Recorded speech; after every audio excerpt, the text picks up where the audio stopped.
There's something about Christmas characters that just makes Christmas way more fun.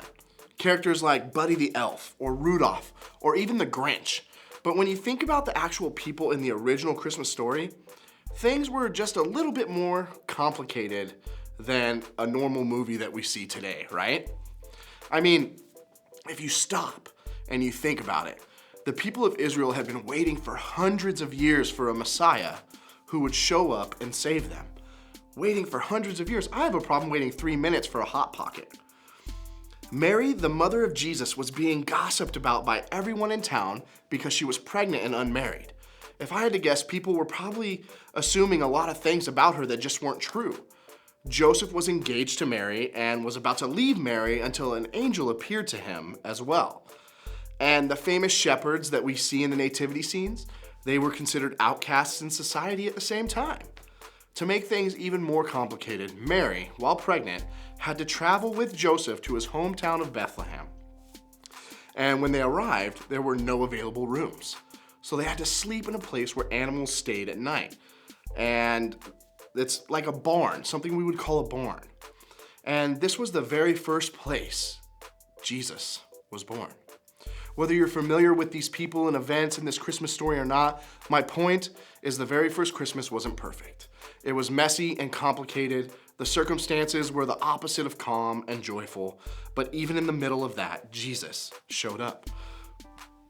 Check out what angel said to the shepherds nearby.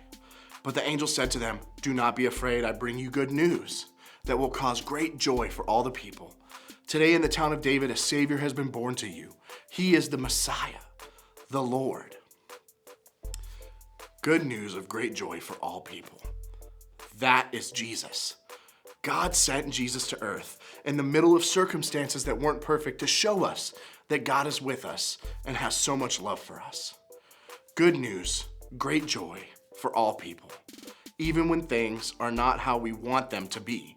No matter how messy or broken things feel in your life right now, Jesus wants to help. He sees you, he knows you, and he loves you. And he wants you to experience that great joy, no matter what your circumstances are. Jesus shows up in the middle of the messes that we experience day in, day out, from week to week.